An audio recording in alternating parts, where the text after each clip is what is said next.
Between October 1749 and March 1750, thousands of colonial families endured winters so brutal that ink froze mid-sentence, cattle died standing in fields, and survival meant choosing between freezing or starving. The cold was relentless and unforgiving, but for these determined settlers, life somehow continued in rooms with gaps in the walls and no shutters. Here's what life was really like surviving a colonial winter. Before we start, if you use these to fall asleep, hit subscribe so you don't miss any. Comment where you're at and the time too. Kind of fun seeing all the different places. Someone from Iceland commented once and I had to Google what time zone that even is. Okay, tonight it's 1749 Pennsylvania. But wait, are you comfortable? No, really. Check. Pillows, blankets, the whole deal. Where we're going, you'll want to be settled. Your eyes snap open in pure darkness. Not the cozy darkness of your bedroom right now, with your warm blanket and soft mattress. This is different. This is the kind of dark that comes when you're sleeping on a straw mattress in a log cabin with gaps between the planks wide enough to see moonlight through. The first thing that hits you is the cold. Not chilly, not uncomfortable, cold like someone dumped a bucket of ice water over your entire body while you slept. Your breath comes out in thick white clouds. You can literally see each exhale hanging in the air in front of your face. You're 13 years old. Your name is William, and you've just woken up on January 21st, 1750, in Raccoon, New Jersey. The straw mattress beneath you is frozen stiff in places where your body heat didn't reach. You can feel every piece of straw poking through the rough linen sheet. Your wool blanket is thin, like stupidly thin. Back home in England, this would have been what you gave to a dog. But here, this is what you've got. Your older sister Martha is already awake. You can hear her teeth chattering from the other straw mattress across the room. She's 14 and she's trying not to cry. You know because you can hear these little hiccup sounds she makes when she's fighting it. "William," she whispers. Her voice is shaking. "I can't feel my toes." "Wiggle them," you whisper back. "I am wiggling them." "Well, that's not great." The walls of your cabin are rough-hewn logs. Your father built this place with his own hands when you arrived from England 2 years ago. He did his best, but there are gaps, actual gaps between the logs where the chinking has fallen out. You can see slivers of pre-dawn light coming through in about 15 different places. Back in England, even the poorest cottages had proper walls, thick stone, plaster, something. Here, you're basically sleeping in a fancy pile of sticks. And there are no shutters on the windows. Zero. None. Your father keeps saying he'll make some. Been saying it for 8 months now. Meanwhile, the wind just blows straight through the oiled paper that covers the window holes. It makes this whistling sound at night. Like ghosts. Or like the land itself is trying to tell you to go back to England. You pull the blanket up to your chin. It doesn't help. The cold is everywhere. It's in the air you breathe. It's in the wooden floor beneath you. It's seeping through every gap in the walls like water through a sieve. Your stomach growls. When did you last eat? Yesterday at midday? You had some cornmeal mush. That was it. One meal. Your mother keeps saying the food supplies need to last until spring. Spring is still 2 months away. 2 months. 60 days of this. You do the math in your head and immediately wish you hadn't. From somewhere across the single room that makes up your entire house, you hear your father cough. It's a wet, rattling cough. He's been sick for 3 days now. Your mother keeps putting warm compresses on his chest, but they go cold almost instantly in this house. The room you're in right now, it's everything. Kitchen, bedroom, living space, storage. All of it. One room, maybe 20 feet by 15 feet. There's a stone fireplace on the far wall, but it went out sometime in the night, because of course it did.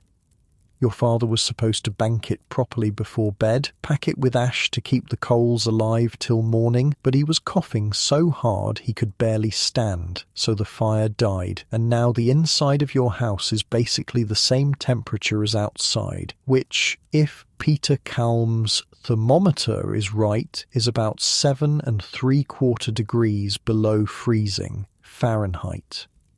You don't know what Fahrenheit means exactly, but you know it's bad when water turns to solid ice inside the bucket by your bed. Speaking of which, you glance at the wooden bucket near the door. There's a skin of ice on top of the water that's at least 1/4 inch thick.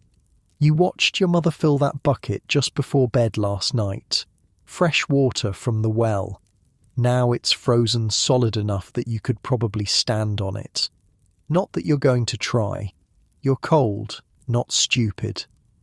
Your younger brother Samuel is still asleep somehow. He's 8, small for his age. He's curled up in a ball under his section of the blanket you all share, and you can see his whole body shivering, even in sleep. You need to get up. You need to start the fire. You're the oldest boy, which means this is your job now that your father is sick. But the thought of leaving this mattress, as uncomfortable and frozen as it is, makes you want to cry just like Martha. Outside, you can hear wind. It's not howling exactly, more like this steady, constant push against the cabin walls, like the winter itself is leaning against your house, testing it, seeing if it'll hold. Through one of the bigger gaps in the wall, you can see the sky starting to lighten. Dawn's coming, which means you're already behind. Your mother taught you the routine. Fire first, always fire first. Without fire, you're dead. Simple as that.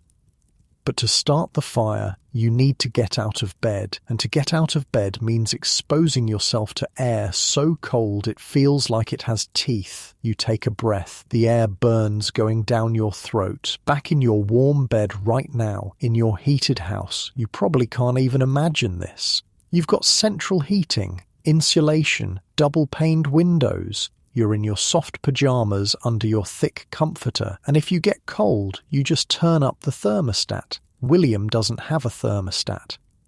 William has a pile of kindling and a prayer. You swing your legs over the side of the straw mattress. The movement makes the whole thing crackle and shift. Your feet hit the wooden floor and you actually gasp out loud. It's like stepping on ice, because it basically is ice. There's frost on the floorboards, actual frost, inside your house.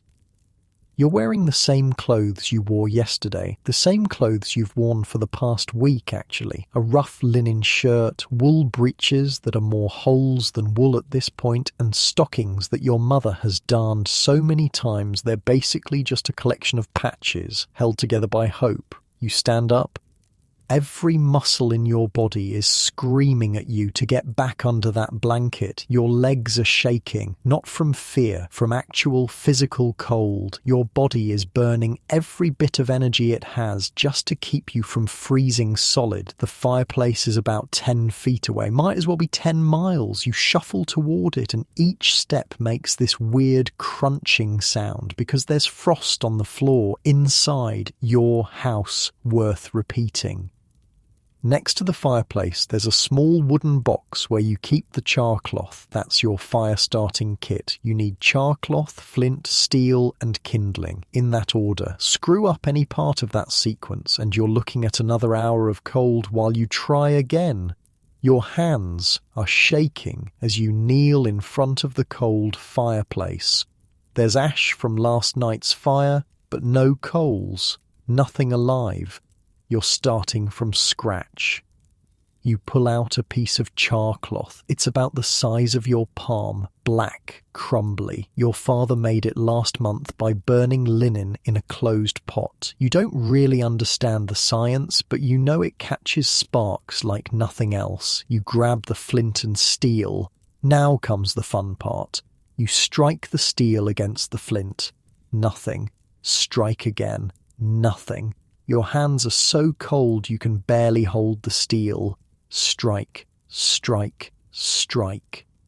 On the 6th try, you get a spark. It lands on the char cloth and immediately starts glowing. This tiny orange ember in the darkness. You cup your hands around it like it's the most precious thing in the world, because right now it is. You bring it to your pile of kindling. Dried grass, small twigs. You blow on it gently.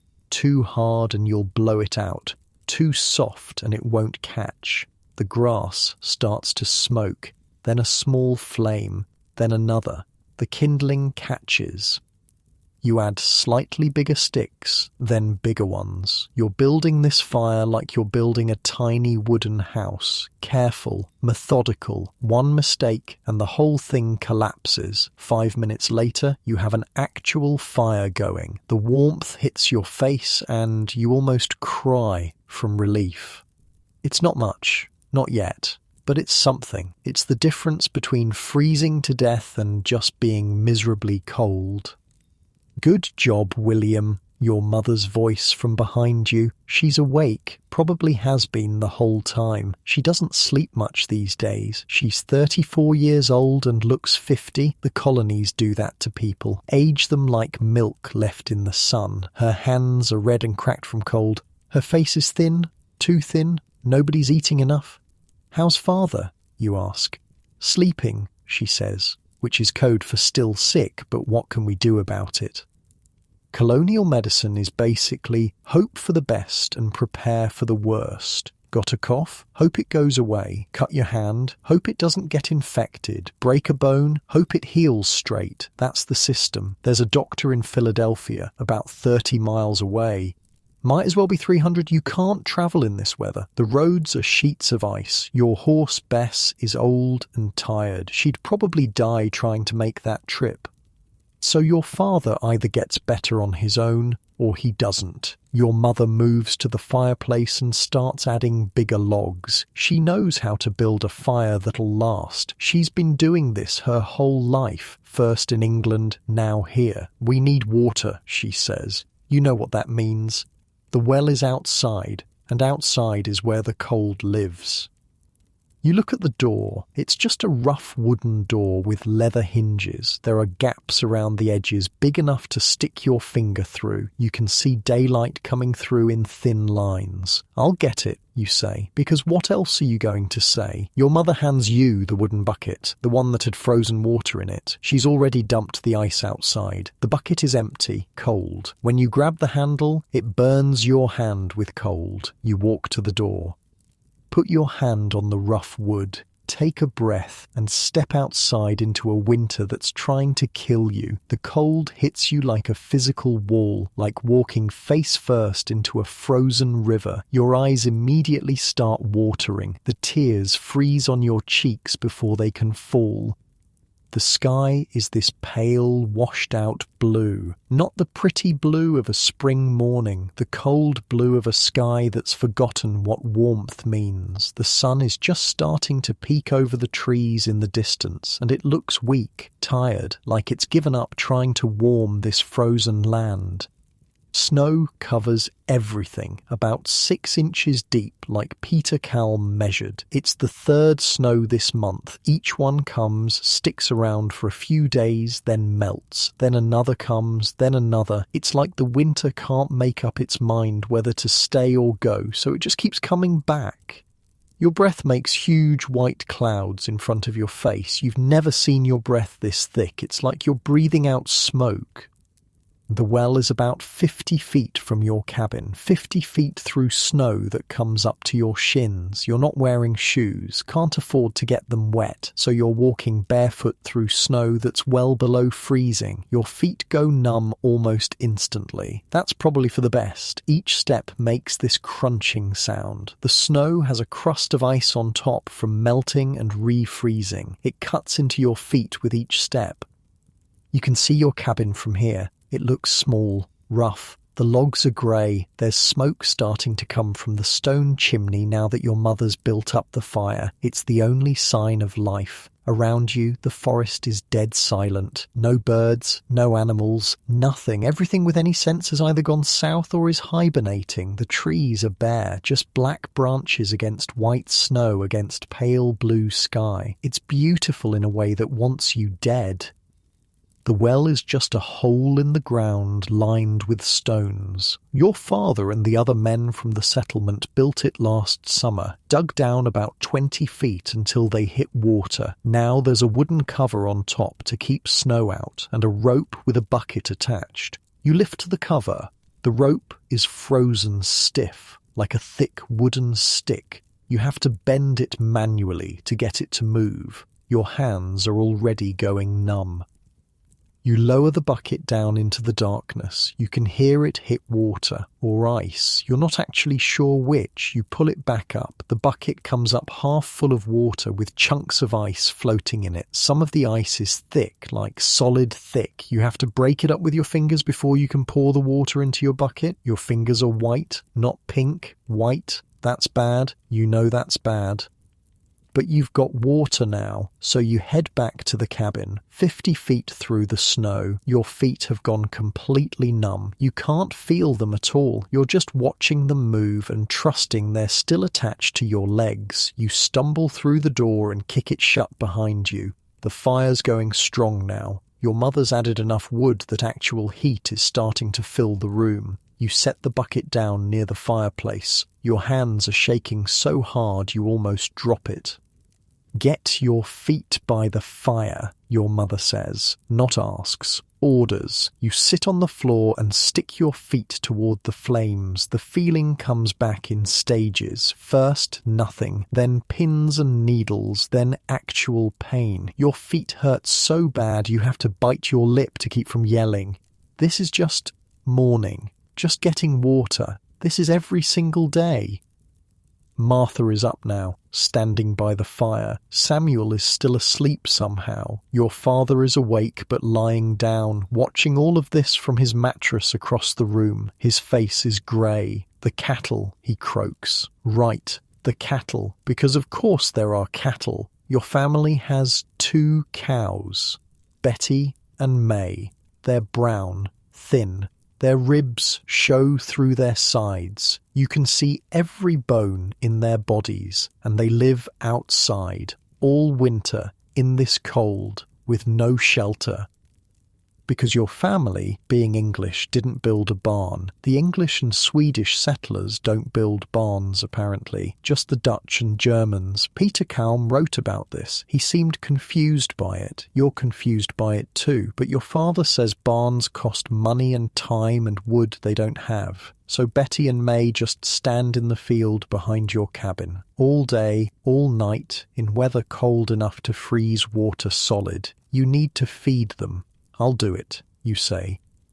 Your mother looks at you. She knows what this means, going back outside, carrying hay through the snow. Your feet have just barely started to feel normal again. Take your brother, she says. Samuel wakes up when you shake him. His eyes are puffy from sleep. He's shivering.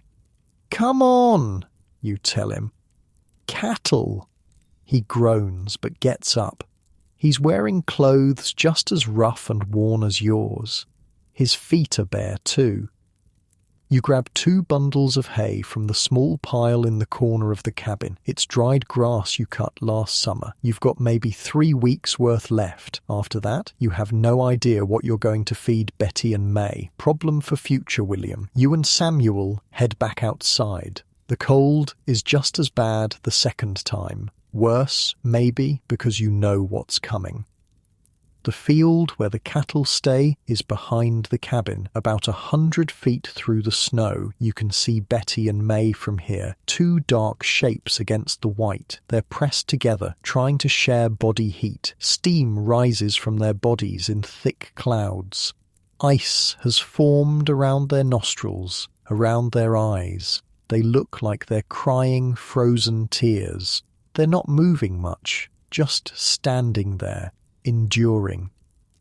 You and Samuel trudge through the snow. Your feet are going numb again. You're basically walking on stumps. When you get to the cattle, they barely react. They're too cold to care, too tired. You drop the hay in front of them. Betty starts eating immediately. May just stands there, staring at nothing.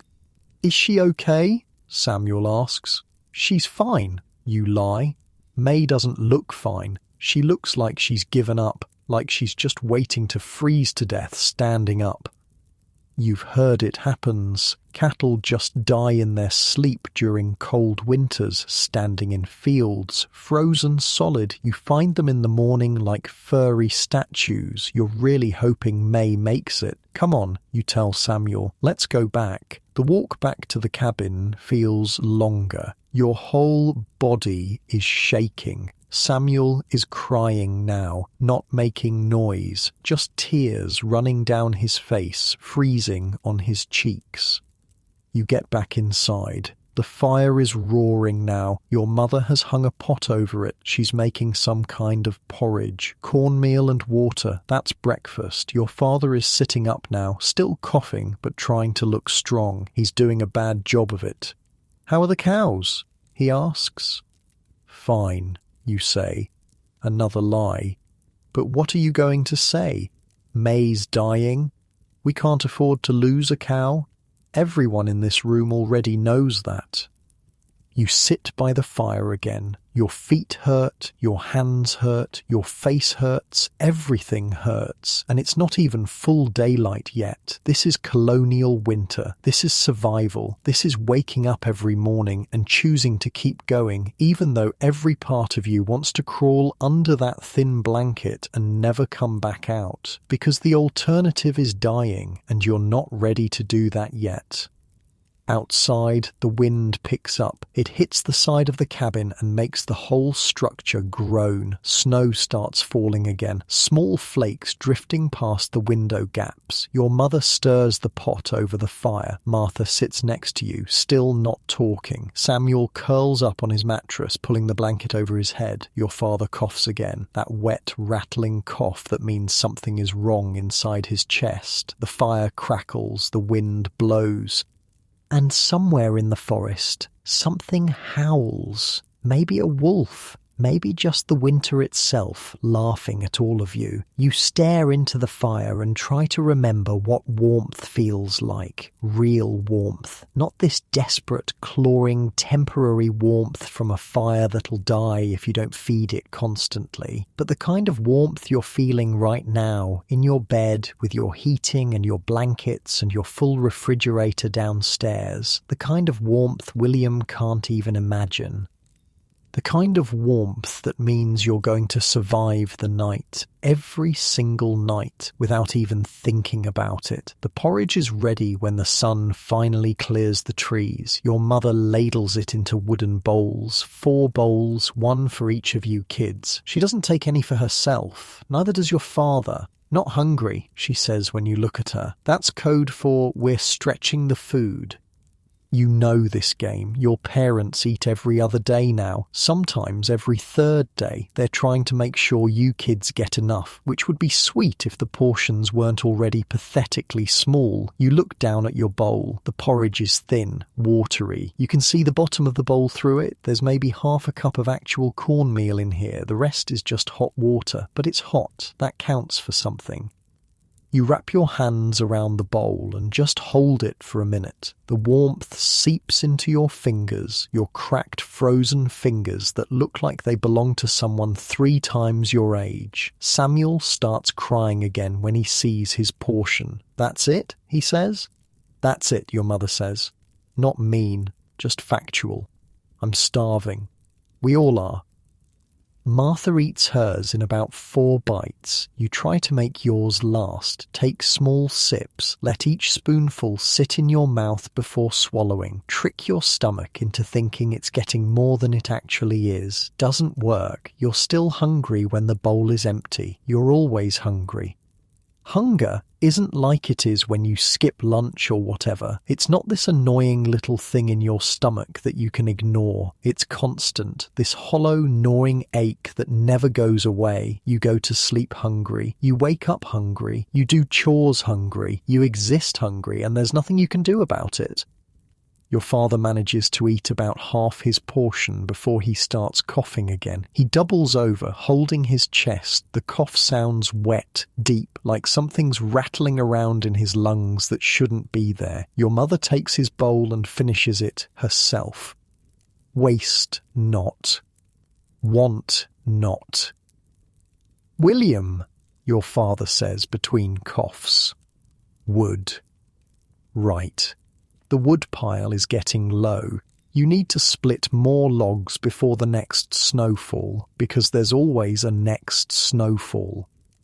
You look outside through the gap in the wall. The wind has died down a bit. Snow is still falling, but lighter now. Just small flakes drifting lazy through the air. This is as good as it's going to get. I'll go, you say. Your mother hands you your father's old coat. It's too big for you.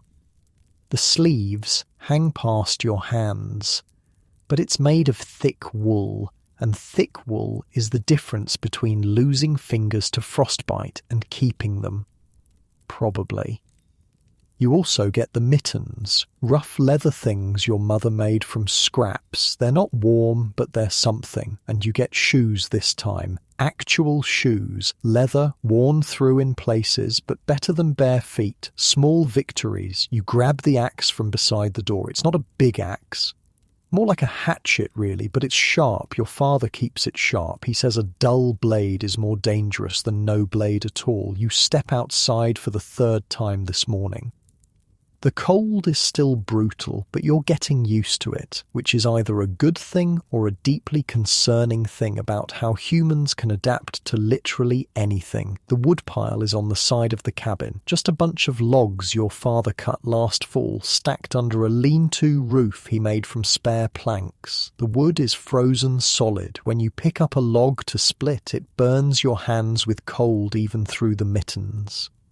You set the log upright on the chopping stump, raise the axe, bring it down hard. The log splits clean in two. Good. You set up another log, split it, then another, then another. Chopping wood in winter is weird. Your body starts to heat up from the work, but your face and fingers stay frozen.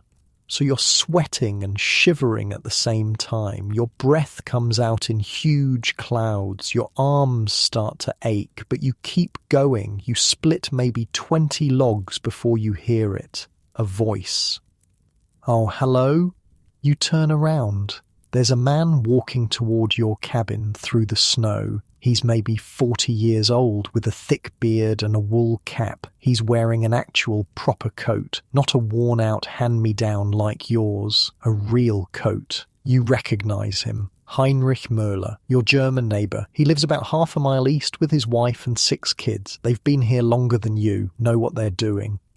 "Oh, morning, boy," Heinrich says in his thick accent. He learned English from Dutch traders, and it shows. "Morning, sir," you say. "Your father, he is well?" "Sick," you admit. Heinrich nods like this is expected. Everyone's sick. It's winter. Being sick is just part of the deal. "Come," he says. "I show you something." You follow him around to the back of your cabin where Betty and May are still standing in the field. They haven't moved since you fed them earlier. May still has that dead look in her eyes. Heinrich shakes his head when he sees them. "This is no good," he says. "I know." "You must bring them inside." You almost laugh. "Inside where? We barely have room for us." Then you build shelter, small shelter, better than nothing. He's not wrong. The Muller family has an actual barn. You've seen it. Wooden walls, a roof, hay on the ground. Their cattle sleep in there warm and dry. Well, warmer and drier than Betty and May anyway. "We don't have the wood," you say. "I give you wood." You blink. "What?" "I give you wood. You build small lean-to. 3 walls, roof, face away from wind. Your cows, they live maybe." This is wild. People don't just give away resources in winter. Wood is survival. Wood is life. And Heinrich is offering to just hand it over. Why, you ask? He shrugs. Is Christian thing to do. Also, if your cows die, you have no milk. No milk, you get sick. You get sick. Maybe you die. You die. Your land goes empty. Empty land brings wolves closer to my land. So really, I help myself. Okay, that makes more sense. Brutal sense, but sense. Thank you, you say. Come tomorrow, he says. Bring your brother. We cut planks. He trudges back through the snow toward his farm. You watch him go, a little stunned. Tomorrow you're going to build a shelter for the cows. Tomorrow you might actually save May's life. You go back to splitting wood with slightly more energy. The axe feels lighter. Your arms don't hurt as much. Funny how a little bit of hope can do that. You split another dozen logs before your arms give out. Then you gather everything up and haul it back to the woodpile. Stack it neat. Your father taught you that. Messy woodpiles fall over. Fallen wood gets wet. Wet wood doesn't burn. Details matter when you're trying not to freeze to death. You head back inside. The cabin is actually warm now. Well, warm is generous. It's not painful anymore. That's an upgrade. Your father is asleep on his mattress. Your mother is sitting by the fire, mending one of Samuel's shirts. The needle moves slow. Her fingers are stiff from cold. Martha is sweeping the floor with a broom made of tied twigs. There's not much to sweep. Dirt floor doesn't collect much, except more dirt. William, your mother says without looking up, check the root cellar. The root cellar is just a hole in the ground under a trapdoor in the corner. Your father dug it last summer, about 6 feet deep. It stays cool year-round. In winter, it keeps vegetables from freezing solid. You lift the trapdoor. Cold air rushes up from below. Different cold than the regular air. Earthy cold. Damp cold. You climb down the wooden ladder. It's dark down here. You've got a small candle, but you're trying to save it, so you feel around in the darkness. Your hands find potatoes, a barrel of them. You grab a few. They're small, wrinkled, starting to sprout, but they're food. There are also turnips hanging from the ceiling in bunches. You grab 2, and onions. Small ones. You take 3. That's dinner sorted. You climb back up and close the trapdoor. Show your mother what you found. She nods. Good. We'll make a stew. With what meat, you ask? Without meat. So, vegetable water soup, again. But honestly, you'll take it. Vegetable water soup is better than no soup, and no soup is what you'll have in about 3 weeks when the root cellar runs empty. You're trying not to think about that. Samuel is sitting by the fire now holding a small corn husk doll. He's 8, but he still plays with it sometimes. Your mother made it for him last year. It's falling apart. The corn husk is splitting. The thread is coming loose. But it's his. He makes it walk across the floor, makes little sound effects, pretending it's going on an adventure. The adventure is probably warmer than this cabin. William, Martha says. She's stopped sweeping, looking at you with this expression you can't quite read. What, do you think we'll make it? And make it where? Spring. You don't know how to answer that, so you just shrug. Father seems worse, she says quietly. He'll be fine. You keep saying that, because it's true. You don't know that. She's right. You don't. Nobody knows anything in winter. You just wake up each day and hope everyone's still breathing. Your mother stops mending. Martha, William, enough. But Martha starts. Enough. Martha goes back to sweeping. You go sit by the fire. The conversation is over, but the question hangs in the air like smoke. Will we make it? You stare at the flames. They flicker and dance. The wood pops, sends little sparks up the chimney. Outside, the wind picks up again. You can hear it whistling through the gaps in the walls. That ghost sound, that winter sound. Your stomach growls. Still hungry, always hungry. You look at the bucket of water by the door. The ice has melted from the heat of the fire. but it'll freeze again tonight when the fire dies down. Everything freezes at night. Everything. You've learned to sleep with your clothes on. All of them. Every layer you own. And you still wake up shivering. There are stories of people freezing to death in their sleep, just not waking up. Happened to a family 3 miles south last winter. Father, mother, 2 kids, found them in March when the snow melted, all 4 of them in their beds, frozen. You're trying not to think about that either. But it's hard when you can see your breath inside your own house. William, your mother says, take Samuel, go check on May again. You groan internally, but stand up. Samuel looks at you like you just told him he has to walk to Philadelphia. Do we have to? He whines. Yes. You both bundle up again. Coats, shoes, mittens, the whole routine. Step outside. The cold slaps you in the face. You're getting really tired of this cold. You and Samuel trudge through the snow to the field. The sun is higher now, but it's not doing much. Still pale. Still weak. Betty and May are exactly where you left them. Betty is chewing on some of the hay. May is just standing there. You walk up to May, put your hand on her side. Her coat is frozen, actual ice crystals in her fur. You can feel her ribs, every single one. May, you say, come on girl, eat something. She doesn't move. Samuel tugs on your coat. Is she dead? No, look, she's breathing. You can see her breath, small white puffs, slower than they should be. She looks dead. She's not dead, Samuel. She looks really dead, though. You want to argue, but he's kind of right. May looks half dead, maybe 3/4 dead. Tomorrow you'll build her a shelter. Tomorrow she'll have 3 walls and a roof. Tomorrow she'll be warmer, if she makes it to tomorrow. Let's go back, you say. The walk back feels longer every time. Your feet hurt, your face hurts, your hands hurt, everything hurts. Inside, your father is awake again, sitting up. He looks terrible. His face is grey, sweaty, but he's trying to smile. How's May? He asks. Fine. You lie for the 3rd time today. He knows you're lying. You know he knows. But what's he going to do? Go outside and check himself? He can barely stand. Your mother is cutting up the potatoes. She's making them last. Each potato gets cut into about 20 pieces. Thin slices. Barely anything.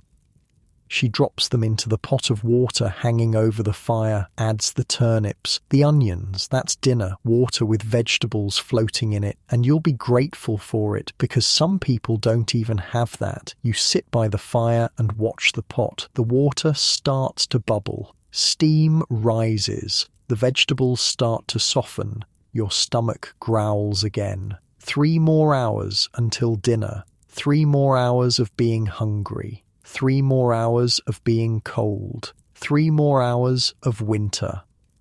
Martha sits next to you, doesn't say anything, just sits. Samuel plays with his doll. Your father coughs. Your mother stirs the pot. The fire crackles, the wind blows, and somewhere far away, in a place you can barely remember, spring exists. Warm air, green grass, birds singing, but spring is 60 days away, 60 frozen, hungry, desperate days. You pull your coat tighter and try to remember what warm feels like. Unlike you, in your heated house, with your full stomach and your soft bed, you don't have to remember what warm feels like. You're living it right now. The afternoon brings a new problem. The well is freezing over, not just a skin of ice on top like this morning. The whole thing. The water down in the hole is starting to freeze solid. Your mother discovers this when she sends you out for more water around midday. You lower the bucket down like always, wait for the splash, pull it back up. Except there's no splash, just this dull thunk sound. You pull the bucket up and it's empty. Well, not empty. There's a chunk of ice stuck to the bottom about the size of your fist. You stare down into the well, can't see much, just darkness and the glint of ice about 15 feet down. It's frozen, you call back to the cabin. Your mother appears in the doorway, walks over, looks down the well herself like maybe you're wrong. You're not wrong. "We need that water," she says. "I know." "Go get the axe." So now you're standing in the snow in the middle of the afternoon trying to break through ice at the bottom of a well using an axe tied to a rope. This is your life now. You lower the axe down, let it drop. It hits the ice with a crack that echoes up the stone walls. You pull it back up, lower it again, drop it again, crack. After about 20 drops, you hear a different sound. A splash. You've broken through. You haul up the bucket again. This time it comes up full. Well, half full. The water is so cold it's basically slush, but it's water. Your mother takes it without a word and heads back inside. You stand there for a minute, breathing hard. Your arms hurt from hauling the axe up and down. Your fingers are white again. The cold is seeping through your mittens like they're not even there.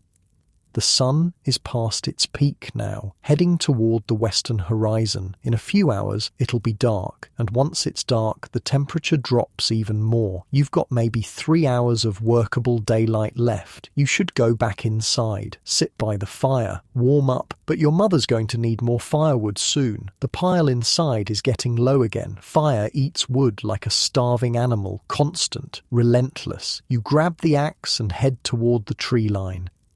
Your father cleared about an acre when you first arrived, cut down all the trees, pulled up the stumps, turned it into farmland for next spring, but past that clearing the forest starts. Thick, dark, full of dead wood you can gather. The walk to the trees takes about 5 minutes. Each step through the snow is work. The crust on top breaks under your feet. You sink in up to your shins. Pull your foot out, sink in again. By the time you reach the forest edge, you're sweating under your coat. Inside the tree line, it's quieter. The wind doesn't hit as hard. The snow isn't as deep because the tree branches caught most of it. You start looking for fallen branches, good dry ones, the kind that snap clean when you break them. You find a decent-sized branch. Dead for at least a year. Perfect. You drag it back toward the clearing. That's when you hear the horse.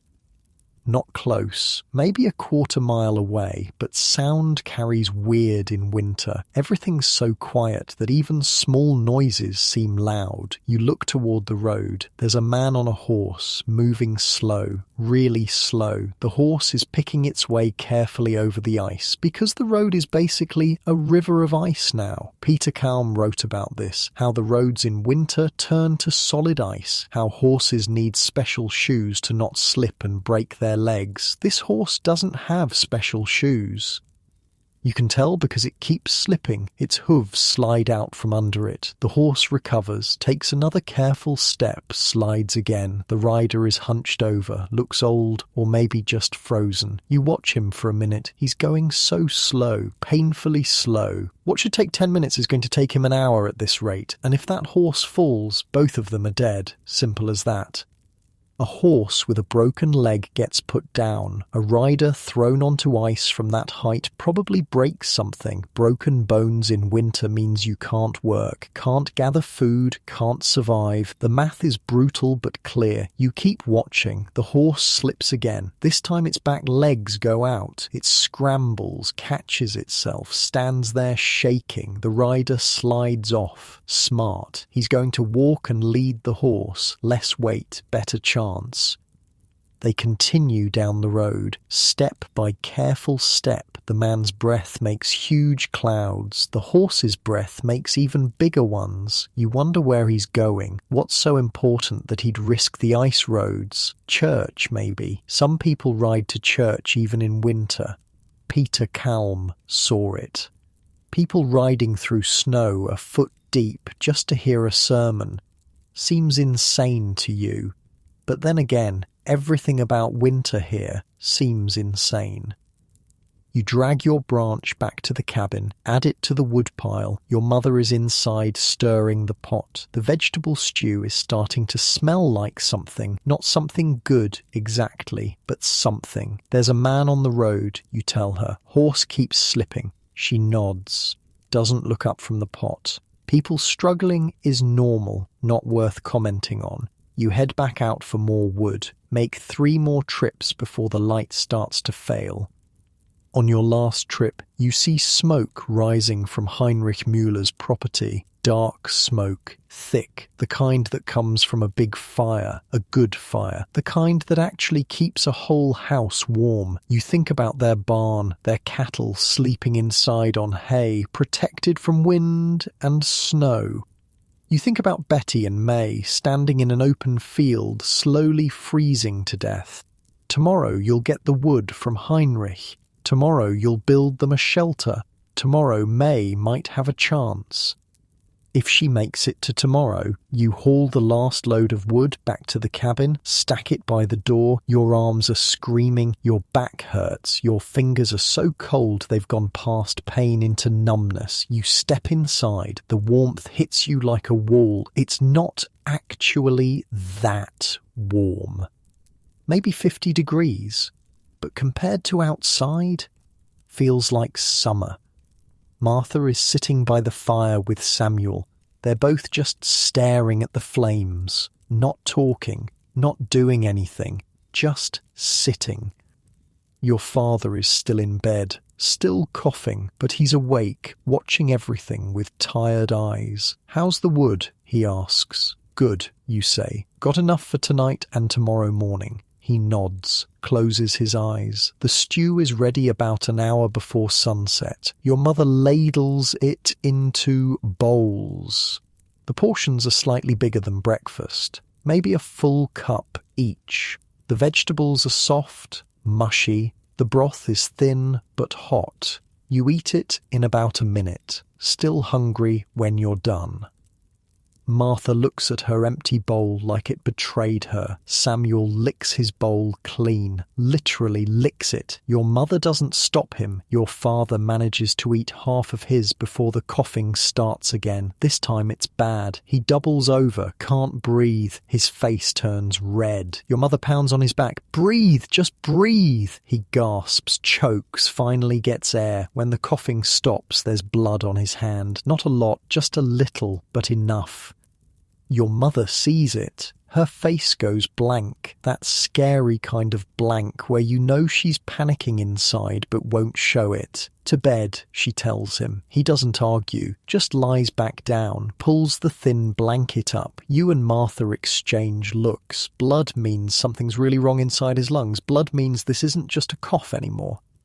Your mother goes back to stirring the pot. There's nothing left in it. She's just moving the spoon around in empty water, giving herself something to do. "William," she says quietly, "when you go to Heinrich's tomorrow, ask if his wife has any yarrow. Yarrow is an herb, supposed to help with coughs. Your mother used to make tea from it back in England." "Will it help?" you ask. "I don't know. Honest, at least." The sun sets around 5. The temperature immediately drops. You can feel it. The warmth from the fire gets pushed back. The cold creeps in through every gap in the walls. Your mother banks the fire for the night, covers it with ash so the coals stay alive. If you do it right, there'll be enough heat to restart it in the morning without using the flint and steel. If you do it wrong, you wake up to a dead fire and have to start over in a freezing house. High stakes for a pile of ash. Everyone gets ready for bed, which just means climbing onto your straw mattresses fully clothed. You lie down, pull the blanket up. It's already cold. The straw beneath you is frozen stiff. Samuel is shivering next to you. Martha is crying quietly again. Your father is breathing weird, raspy, wet. Your mother sits by the fire for a long time, just sitting, staring. Outside, the wind picks up. It howls around the cabin, finds every gap, every crack, pushes cold air inside like it's searching for you. You close your eyes, try to sleep, can't. Too cold, too hungry, too worried about your father. You lie there in the dark, listening to the wind, and think about the man on the horse. Is he home yet? Did the horse make it? Or are they both lying on the side of the road, frozen?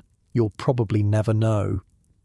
People die in winter, and you don't find out until spring when the snow melts and reveals the bodies. That's just how it is. You pull the blanket tighter even though it doesn't help. Somewhere outside you hear a crack, a tree branch breaking from the weight of ice. It sounds like a gunshot in the quiet. Then silence again. Just wind, just cold, just winter doing what winter does, killing anything weak enough to let it. You're not weak. You're going to make it. You have to. Because the alternative is becoming one of those bodies they find in spring, and you're not ready for that. Not yet. You finally drift off sometime around midnight. The sleep is shallow, restless. You dream about fire, about warmth, about food. You dream about spring, and when you wake up, it'll be to the same frozen hell you went to sleep in, but you'll wake up. That's what matters. You'll wake up and do it all again. Haul water, feed cattle, chop wood, eat thin soup, go to bed hungry and cold, again and again and again, until either spring comes or you stop waking up. Those are the options. You close your eyes tighter and try to hold on to the dream of warmth a little longer, while you, right now, in your warm bed with your full stomach and your working heater, drift off to sleep without even thinking about it. Without wondering if you'll wake up. Without questioning whether you'll survive the night. Just sleep, safe, warm, alive, things William can only dream about. Morning comes with your father vomiting into a bucket. Not exactly the wake-up call you were hoping for. The sound drags you out of sleep. That awful, retching noise. You open your eyes and there's barely any light. Pre-dawn. The fire is down to coals. Your mother is holding the bucket. Her face is stone. She's seen this before. Sick people get sicker in winter. That's the pattern. Samuel, you whisper. Don't look. But he's already looking. His eyes are huge. Your father finishes, wipes his mouth, lies back down. His skin looks grey in the dim light. I'm fine, he croaks. Nobody believes him. Your mother empties the bucket outside. You hear the splash of liquid hitting snow. When she comes back in, she looks at you. You're still going to Heinrich's? Yeah. Take Samuel. Keep him busy. Translation. Get him out of this cabin before he sees something worse. You shake Samuel awake. He groans, burrows deeper under the blanket. Come on. We're building a barn. A what? Shelter. For May and Betty. Heinrich's giving us wood. That gets him up. The idea of actually doing something, of not just sitting here watching your father die slowly. You both get dressed. Same clothes as yesterday. Same clothes as the day before. You're pretty sure these breeches could walk to Heinrich's farm by themselves at this point. Your mother gives you each a piece of hard bread. It's stale, rock hard. You have to suck on it to soften it enough to chew. But it's food. Be back before dark, she says. You nod. Grab your coat. Step outside. The world is white and still. Fresh snow fell overnight, maybe 2 inches. It covers yesterday's footprints, makes everything look clean and new. It's a lie, obviously. Underneath it's still frozen and deadly, but for a minute it's almost pretty. The walk to Heinrich's farm takes about 20 minutes. The snow is deeper here because nobody's walked this path yet today. You're breaking trail. Each step takes effort. Samuel falls behind. His legs are shorter. He's struggling. Keep up, you tell him. I'm trying. You slow down a bit. Let him catch up. Grab his hand and pull him along. The Muller farm appears through the trees. It's bigger than yours, way bigger. The main house is 2 stories, actual 2 stories, with a real shingled roof and glass windows. Glass. In the windows. You've almost forgotten what glass looks like. Behind the house is the barn. It's huge, maybe 30 feet long, wooden walls, a proper door, smoke coming from somewhere inside. Wait, smoke? They heat the barn, Samuel says, seeing it too. No way. Look, there's a chimney. He's right. There's a small stone chimney on one side of the barn. They've got a fire going inside, for the animals. Your cows are standing outside in the snow while Heinrich's cows have their own heated bedroom. The unfairness of it hits you like a punch, but then you remember Heinrich's offering to help, giving you wood. That's more than most people would do. You walk up to the house, knock on the door. It opens immediately. A woman stands there, maybe 35, round face, strong arms. This is Greta Müller, Heinrich's wife. Ah, the English boys, she says in an accent even thicker than her husband's. Come, come, too cold for standing. She pulls you both inside. The warmth is shocking, actually shocking. Your face starts to tingle as blood flow returns to frozen skin. The house has a massive fireplace, like huge, big enough to roast a whole pig, and there's actually a fire going in it that's putting out real heat. Around the fire, 4 kids are sitting, all younger than you. They stare at you and Samuel like you're exotic animals. Heinrich Greta calls. The boys are here.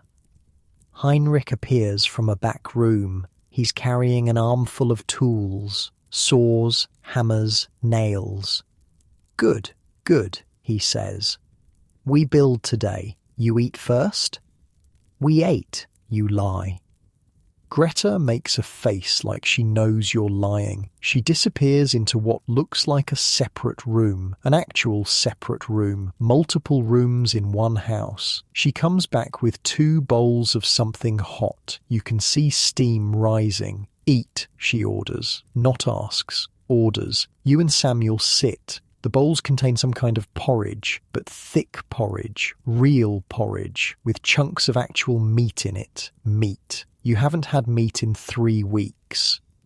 You try to eat slow, try to be polite, but your body has other ideas. You shovel it in. Samuel does the same. The Müller kids watch you eat like wolves. Your father, Heinrich says, he is worse. You swallow. Yeah, Greta has herbs. We send some back with you. Greta nods. Already moving to a shelf where bundles of dried plants hang. She starts picking through them. You finish the porridge. Your stomach feels full for the first time in weeks, uncomfortably full actually, like you might be sick. Come, Heinrich says, we work now, build fast before more snow. You follow him outside to a shed behind the barn. Inside are planks of wood, rough cut but solid. I cut these last fall, he explains, was going to make new fence, but fence can wait. Your cows, they cannot wait. He starts loading planks into your arms. 6 of them. They're heavy. Green wood, not fully dried, but they're something. Samuel gets smaller pieces. Stakes for posts, crossbeams for the roof. We need maybe 3 trips, Heinrich says. You understand how to build? I think so. 3 walls. Roof slanted. Open side faces away from wind. East, always east. Wind comes from west in winter. You nod like you understand completely. You don't understand completely, but you'll figure it out. The 3 of you haul wood through the snow to your farm. It takes almost an hour. By the 3rd trip, your arms feel like they're going to fall off. When you're done, there's a pile of lumber next to where May and Betty are standing. The cows look at it with 0 interest. May still has that dead look in her eyes. We start here, Heinrich says, pacing out a rectangle in the snow. 8 feet by 8 feet, big enough for 2 cows to stand. He shows you how to dig holes in the frozen ground for the posts. It's brutal work. The ground is frozen solid. You have to use the axe to break through the ice, then dig with a spade. Your hands blister inside your mittens. Samuel helps hold the posts steady while Heinrich nails the crossbeams. The kid's actually useful when he's not whining about being cold. You work through the morning. The sun climbs higher but doesn't warm anything. Your breath makes constant clouds. Sweat freezes on your back under your coat. But the shelter starts to take shape. 3 walls, rough but solid. Heinrich knows what he's doing. Every nail is placed right. Every board is level. Roof now, he says. Most important, keep snow off them. The roof is harder. You have to hold planks up while Heinrich nails them to the frame. Your arms shake from the weight. One of the planks slips, almost hits Samuel in the head. "Watch it," he yells. "I'm watching you watch it. Both of you watch it," Heinrich barks. "Careful or we build this again tomorrow after someone breaks a head." You get the roof on. It's slanted, angles down from back to front so snow will slide off instead of piling up. By early afternoon, it's done. A rough lean-to shelter. 3 walls, a roof, open to the east. It looks like something a strong wind could knock over. But it's standing. "Now," Heinrich says, "we put hay inside, make it warm. You go to your cabin and grab all the hay you have left, carry it to the shelter in armfuls, spread it thick on the ground inside. Then comes the hard part, getting May and Betty to actually go inside. Betty figures it out pretty quick. You lead her by the halter. She sees the hay, walks right in, starts eating. May won't move. You pull her halter. Nothing. You push her from behind. Nothing. She just stands there like a statue. She's too far gone, Heinrich says quietly. Sometimes they just give up. She's not giving up, you say. You grab a handful of hay, hold it right in front of May's nose, wave it around. Her nostrils flare just a little. Come on, you think. Come on, May. Just a few steps. You back toward the shelter. Keep the hay in front of her nose. She takes a step, then another. Then she's inside the shelter, eating the hay from your hand. You want to cry from relief. Samuel is grinning. Heinrich is nodding approval. "Good," he says. "You did good. Now they have chance." He helps you reinforce the walls with extra planks, shows you how to pack snow around the base to keep wind from blowing underneath. By the time you're finished, the shelter actually looks solid. Not great, but solid. May and Betty are both inside, eating hay, protected from the wind. It's not a barn, it's not heated, but it's better than standing in an open field waiting to die. Your father would be proud, Heinrich says. You built good thing today. You look at the shelter, at the rough planks and crooked nails, at May finally eating again. "Thank you," you say. "For the wood, for helping." He shrugs. "Is what neighbours do. You would do same for me." Would you? You want to think you would, but you're not sure. When you're barely surviving yourself, helping others feels impossible, but Heinrich did it anyway. "Greta packed food for your family," he says, "and herbs for your father. Come." Back at the Muller house, Greta hands you a small cloth bag. You can feel the weight of it. Bread, cheese, something that feels like sausage. "For your mother," she says. "Tell her yarrow tea 3 times a day and mustard plaster on his chest at night." You nod. Take the bag. The weight of it feels like gold. "Thank you," you say again. "Go," she says. "Before dark. Is not safe on roads after dark." You and Samuel head back through the snow. The bag of food feels heavy in a good way. Samuel won't stop talking about the shelter. "Did you see May eat? She actually ate, and Betty just walked right in like she knew, and we built that. We actually built something." His excitement is contagious. You find yourself smiling despite everything. When you get home, your mother is sitting by the fire. She looks up when you enter, sees the bag. "Heinrich sent food," you say, "and herbs for father." She takes the bag, opens it. Her hands shake slightly when she sees what's inside.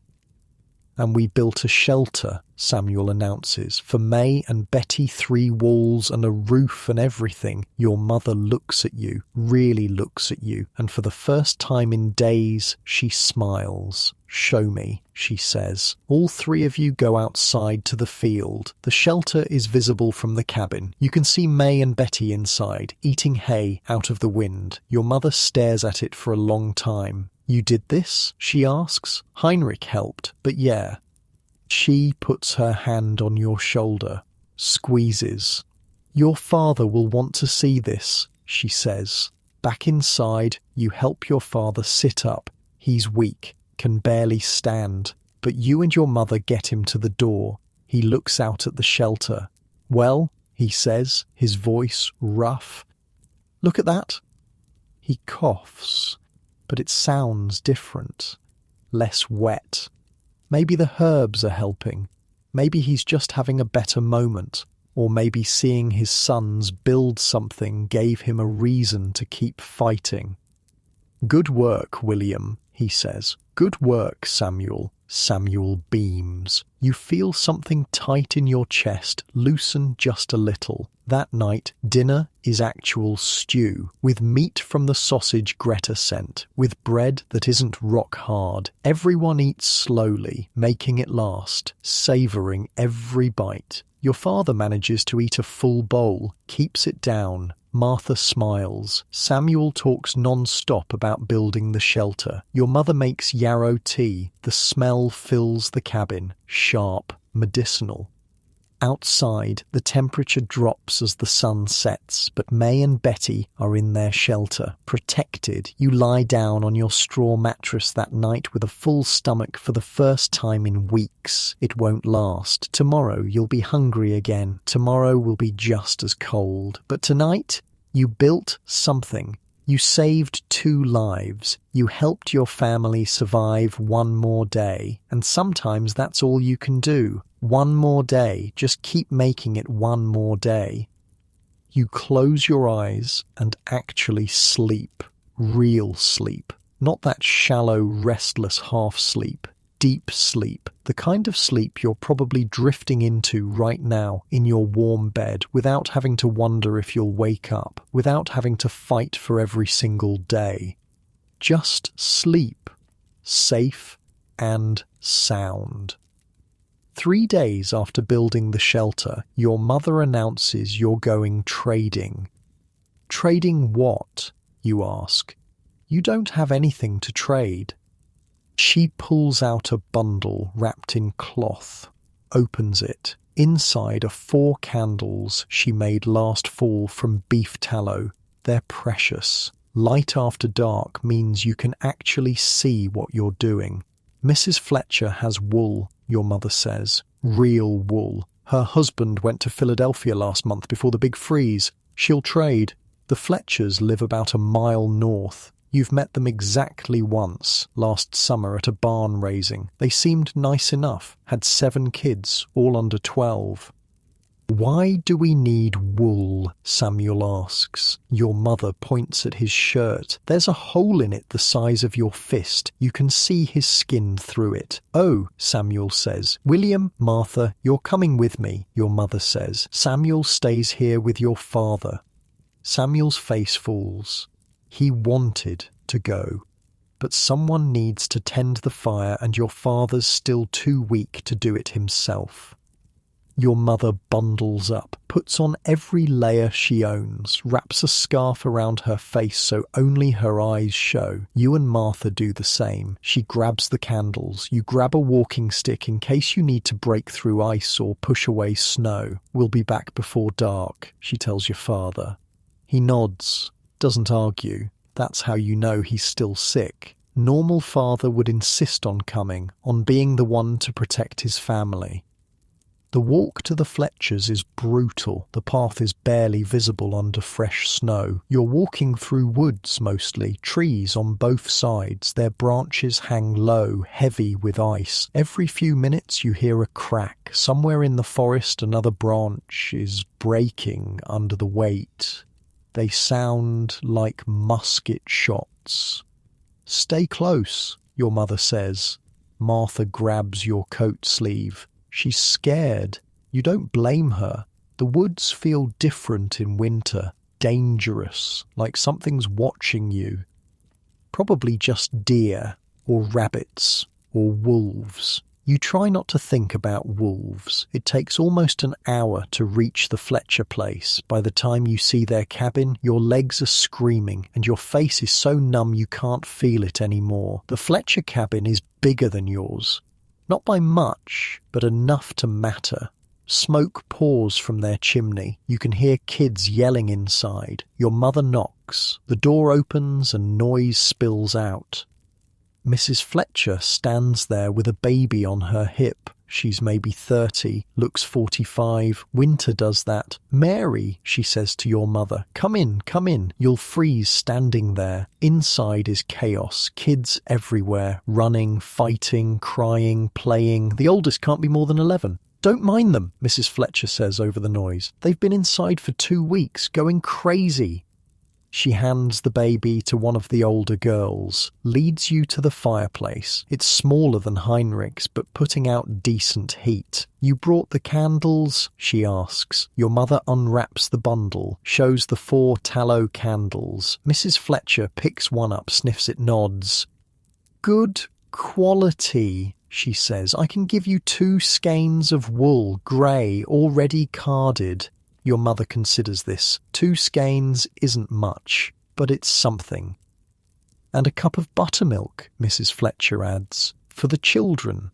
Deal. They shake hands. Mrs. Fletcher disappears into a back corner and returns with the wool. It's rough, scratchy looking, but it's whole. No holes, no worn patches. Martha's eyes light up when she sees it. The buttermilk comes in a small wooden cup. Mrs. Fletcher pours it from a larger container. The liquid is thick, white, smells sour but good. "Split it between them," Mrs. Fletcher says. "Should help with the hunger."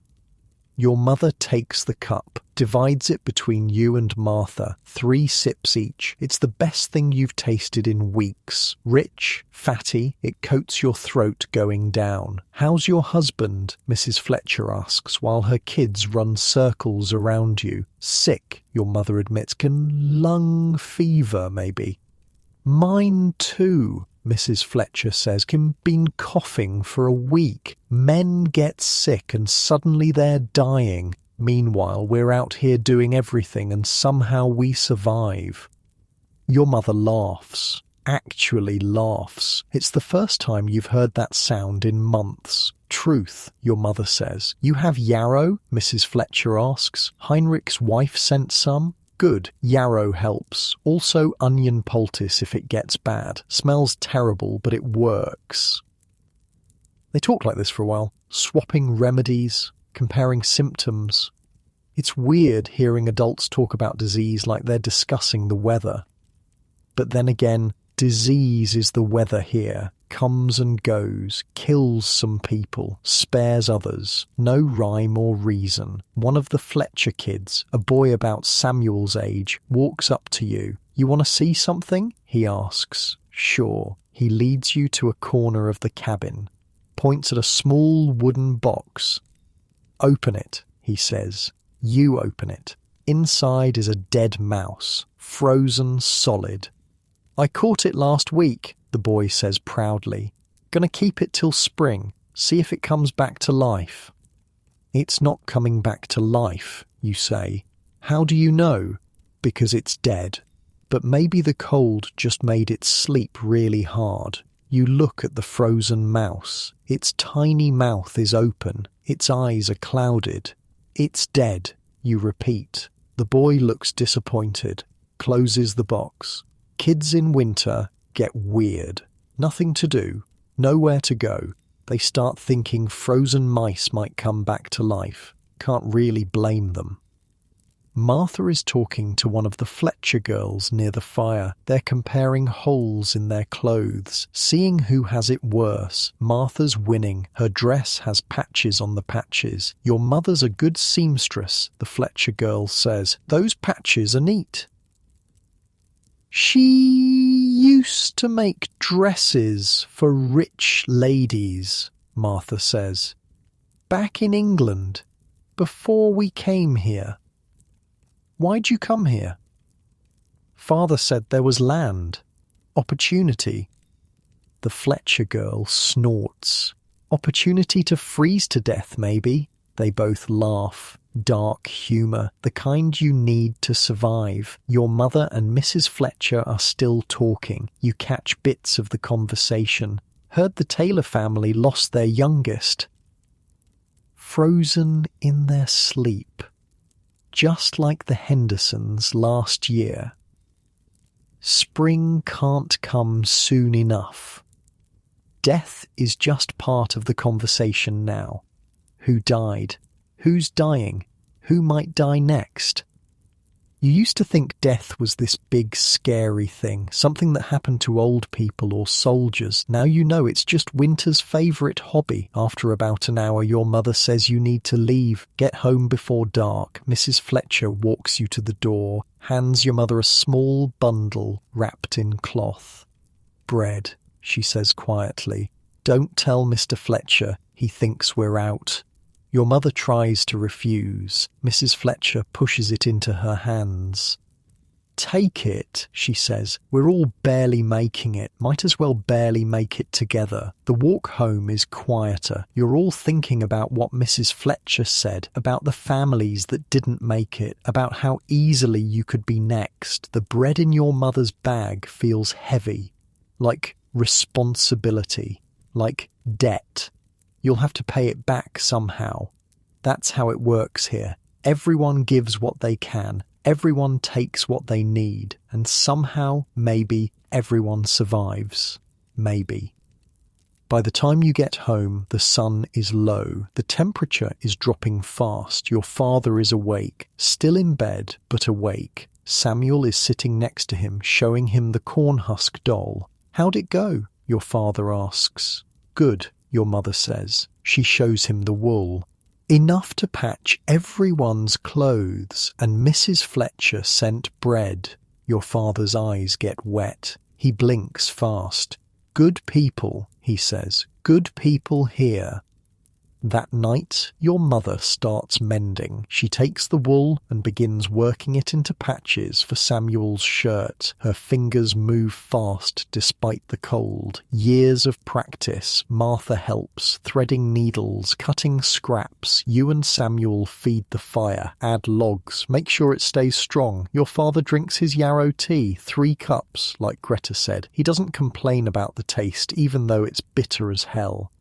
For dinner, you have the bread Mrs. Fletcher sent. Your mother cuts it into 6 pieces. Everyone gets one. It's good bread, dense, filling, made with actual wheat flour, not just cornmeal. You eat it slow, make it last. Outside, the wind is picking up again. You can hear it howling around the cabin. The gaps in the walls whistle, but inside, there's the fire. There's food in your belly. There's wool to patch your clothes. There's family. Your father falls asleep sitting up, the first time he's slept anywhere but lying flat in days. Your mother finishes Samuel's shirt, holds it up. The patch is visible but neat. The hole is covered. There, she says. Good as new. It's not good as new. Not even close. But it's better than it was. That's all you can ask for. Better than it was. Samuel puts on the shirt, spins around. Look, no hole. Martha smiles. Very fancy. The fanciest, you add. Your father opens his eyes, watches Samuel spin. Handsome boy, he says. His voice is stronger than this morning. The herbs are working, or the rest is working, or maybe he's just having a good day. You'll take it either way. Martha finishes mending your breeches. The knee was torn, almost completely open. Now there's a wool patch holding it together. Try them, she says. You slip them on. The patch is rough but warm. Perfect, you say. Your mother starts on her own dress next. There are holes you didn't even notice in the hem, under the arms, along the back. She patches them one by one, working by firelight, squinting to see the stitches. This is what survival looks like, not grand gestures or heroic acts. Just mending.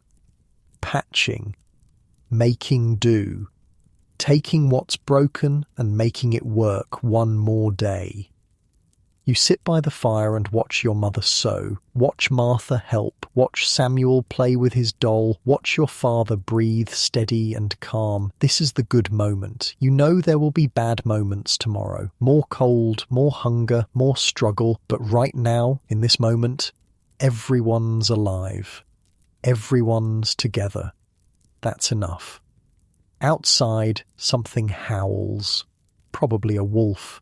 They come closer to the settlements in winter, looking for food, same as everyone else. Your mother glances at the door. It's barred, secured. We're safe, she says, to herself more than anyone. The fire crackles, sparks fly up the chimney. Martha yawns. Samuel's eyes are drooping. Even you're feeling tired. Good tired, the kind that comes from a full belly and warm fire. Your father is fully asleep now, snoring slightly. That wet rattle in his breathing is quieter. Your mother finishes the last patch, bites off the thread, holds up her dress. Done, she says. She looks at all of you, her children, her husband, her family. We're going to make it, she says. Not a question, a statement. We're going to make it to spring. You want to believe her. You try to believe her. Maybe if you believe hard enough, it'll be true. Time for bed, she says. Everyone moves to their mattresses. The fire is banked. The cabin grows darker. You lie down. Pull your blanket up. The patch in your breeches scratches against your leg. But it's keeping you warmer than before. Small victories, that's all winter is. A collection of small victories, a patched shirt, a shared meal, a day where nobody dies. Stack enough small victories together and maybe you get spring. You close your eyes, listen to your family breathing around you. Your father's snoring, your mother's soft sighs, Martha's steady breath, Samuel's little snuffles. Everyone's alive, everyone's here. That's today's victory. Tomorrow will bring new challenges, new struggles, new tests. But tonight, you've won. You've survived another day. And while you drift off in your warm bed right now with your patched pajamas that you chose to wear because they're comfortable, not because they're the only ones you have, remember this. Remember that survival is built from small moments, small acts of kindness, small pieces of bread shared, small patches sown by firelight. That's how you make it. One small moment at a time. A week later, your father gets out of bed. Not for long, just long enough to walk to the fire and back, but it's something. Look at me, he says, breathing hard from the effort. Strong as an ox. He looks like a scarecrow, all bones and pale skin, but he's upright. That counts. Your mother makes him sit by the fire, wraps a blanket around his shoulders, brings him weak broth to sip. The yarrow worked, she says. Maybe. Or maybe he was just lucky. You'll never know which. We need supplies, your father announces after his third cup of broth. The settlement is having a gathering, Saturday. Everyone brings what they have, trades what they need. You're not going, your mother says. Not a question. I'm going. You can barely stand. I'll sit in the wagon. We don't have a wagon. Fine, I'll ride Bess. Your mother and father stare at each other, one of those silent married people arguments where they're fighting without saying anything. Your father wins. He usually does. Saturday comes cold and clear. No new snow at least. The sky is that pale winter blue that promises nothing but more cold. Your father bundles up in every layer he owns. Your mother helps him onto Bess. The old horse huffs like this is a personal insult. You and your mother walk alongside. Martha stays home with Samuel to tend the fire. The settlement centre is about 3 miles south. It's not really a centre, just a clearing where 4 roads meet. Someone built a rough shelter there last year. 3 walls and a roof. Sound familiar? By the time you arrive, maybe 20 people are already there. Families you recognise from church. Neighbours you've seen but never talked to. Everyone looks the same. Thin, tired, cold, but alive. People have spread blankets on the snow, set out whatever they're willing to trade. It's depressing how little there is. One family has 3 potatoes, another has a handful of dried corn. The Hendersons have a chicken, a live one. It's scrawny but clucking. Someone else has firewood, about 10 logs. This is the market. This is commerce in winter. Scraps traded for scraps. Your mother brought 2 candles, the last 2. She sets them on a cloth. People immediately drift over. Candles are valuable. Light after dark is a luxury most people can't afford. What do you want for them? Asks a woman you don't know. Flour, your mother says, or cornmeal, or beans, whatever you have. The woman considers. She's maybe 50. Hard to tell. Could be 35. Winter ages people weird. I got dried peas, she says. Half a cup. Your mother nods. Deal. They shake hands. The woman takes 1 candle, comes back with a small cloth bag. Your mother checks it. Dried peas. Looks like maybe 3/4 of a cup, actually. Honest measure. That's rare. The second candle goes to an old man who offers cornmeal, about the same amount as the peas. Now you've got something for dinner tonight and tomorrow, maybe the next day if you stretch it. Your father is sitting on a stump near the shelter, talking to Heinrich and 2 other men. They're discussing something serious. You can tell by their faces. You drift closer to listen. River's been frozen for near 3 weeks now, one man is saying. Some folks been skating, but I heard the ice cracked yesterday near the town docks. People were on it? Heinrich asks. About 20. They all made it off, but just barely. Could have been bad. Your father shakes his head. Fools. Ice on a river is never safe, always moving underneath. Tell that to kids, the man says. They don't listen. Peter Kalm wrote about this. People skating on the Delaware River, how it froze solid in Philadelphia, how people set up booths on the ice selling brandy and food. Then the ice broke up and everyone ran for their lives. It sounded exciting when you read it, less exciting when you're hearing about people almost drowning in freezing water. The Dawsons lost their boy, another man says quietly. 2 days ago. Everyone goes silent. Which one? Your father asks. The middle one, James. He was 11. How? Fever, same as everyone else. Just took him fast. Your stomach drops. You know James Dawson. Played with him at the barn raising last summer. He taught you how to skip stones on the creek. Now he's dead. Just like that. His parents? Your father asks. Broken, the man says. They buried him yesterday. Ground was so frozen they had to build a fire just to thaw it enough to dig. Nobody speaks for a minute. What do you say to that? Nothing. There's nothing to say. Death is just part of winter. You drift away from the men. Their conversation is too heavy, too real. Near the shelter you see a group of kids, maybe 6 or 7 of them, all around your age or younger. One of them waves at you. It's the Fletcher boy, the one with the frozen mouse. Hey, he calls, come here. You walk over. The kids are gathered around something on the ground. It's a circle drawn in the snow. Inside the circle are 5 stones. We're playing knucklebones, the Fletcher boy explains. Want in? You haven't played a game in months. Forgot games existed. Sure, you say.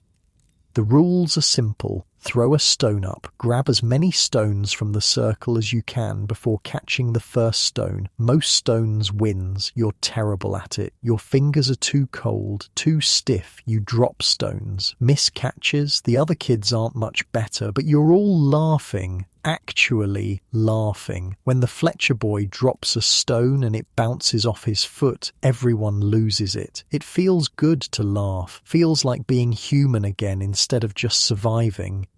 A girl about Martha's age joins the game. She's good, really good. Catches 4 stones in one grab. Where'd you learn that, you ask? My grandmother taught me, she says, back in England before she died. Oh, sorry, you say. She shrugs. Everyone dies. At least she got to be old first. Can't argue with that logic. You play for maybe half an hour until your fingers are so numb you literally can't feel the stones anymore. The sun is past its peak now. Afternoon. People are starting to pack up their trade goods. The gathering is winding down. Your mother finds you. Time to go. Your father's exhausted. Your father looks terrible, sitting on Bess, swaying slightly. The trip here took everything he had, but he's smiling. Good day, he says. Saw people, traded goods, felt normal. Your mother helps steady him on the horse. You start the long walk home. About halfway back, you hear shouting. It's coming from the direction of the river. The Delaware River is maybe a quarter-mile east of the road you're on. Someone's in trouble, your mother says. Your father tries to dismount. Your mother stops him. You stay here. William, go look, but don't get close to the ice. You run toward the shouting, through trees, over a small hill. The river comes into view, and there, about 30 feet from shore, is a boy standing on ice. He's maybe 12, and he's stuck. The ice around him is cracked, spiderweb cracks spreading out in every direction. He's standing perfectly still because any movement might send him through. On the shore, a woman is screaming, "Don't move, just don't move." That must be his mother. Other people are gathering. Someone has a rope. They're trying to figure out how to reach him without more people going onto the ice. Heinrich is there. Of course he is. He's always there when someone needs help. He's tied the rope around his waist. 2 other men are holding the other end. "I'm coming," Heinrich yells to the boy. "Stay still." He steps onto the ice, tests his weight. The ice holds. He takes another step, then another. The ice groans. This deep creaking sound like the earth is complaining. Heinrich freezes. "Back up," someone yells. "It won't hold." But the boy is still out there, still stuck. You watch Heinrich make a choice. You can see it on his face. Go forward and maybe die. Go back and definitely let the boy die. He goes forward step by careful step. The ice groans with each movement. The cracks spread wider. He's maybe 10 feet from the boy now. "Reach out," Heinrich says. "As far as you can." The boy extends his arm, shaking, terrified. Heinrich extends his arm. Their fingers are about 6 inches apart. "You have to move," Heinrich says. "1 step, just one." "I can't," the boy whimpers. "You can. 1 step. I'll catch you." The boy takes a breath, lifts his foot. The ice cracks, not breaks, just cracks, loud, sharp, but it holds. The boy takes the step, reaches, grabs Heinrich's hand. Heinrich pulls him close, wraps an arm around him. "Now we walk," Heinrich says. Slowly, together. They move as one unit. Step, pause, step, pause. The ice keeps groaning. You're holding your breath. Everyone on shore is holding their breath. Step, pause, step, pause. They're 5 feet from shore when you hear it. A crack, not like before, louder, deeper. The ice under Heinrich's back foot gives way. He doesn't fall through, not completely, but his leg goes in, up to his knee in black water. The boy screams. The men on shore pull the rope, hard, fast. Heinrich and the boy get dragged forward, across the ice, sliding on their stomachs. They reach shore, hands grab them, pull them up onto solid ground. The boy's mother is crying, holding him, checking him for injuries. Heinrich is sitting on the ground. His leg is soaked, already starting to freeze. "Get him to a fire," someone says. "Now." 2 men help him up, start walking him toward the nearest house. That's the Henderson place. About half a mile. You run back to your mother and father. Tell them what happened. Your father nods slowly. Heinrich is a good man, a very good man. He almost died, you say. Yes, that's what makes him good. You don't really understand that, but you don't argue. The rest of the walk home is quiet. Everyone's thinking about what almost happened. That boy could have died. Heinrich could have died. And for what? Because some kid decided to walk on river ice that wasn't solid enough. But Heinrich went anyway. That's what neighbours do here. They risk everything for each other. Because everyone knows it could be them next time. Their kid on the ice, their family starving, their house burning. Help your neighbour today. Maybe they'll help you tomorrow. That's the deal. Back at the cabin, Martha and Samuel have kept the fire going strong. Samuel is excited to hear about the gathering. "Did you bring anything back?" he asks. Your mother shows him the peas and cornmeal. His face falls. "That's it?" "That's it. I thought there would be more."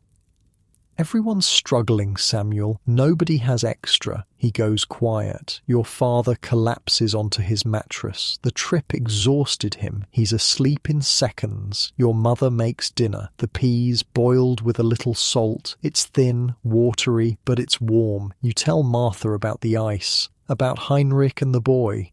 "Is Heinrich okay?" she asks. "I think so. They got him to a fire fast. He could have died." "Yeah.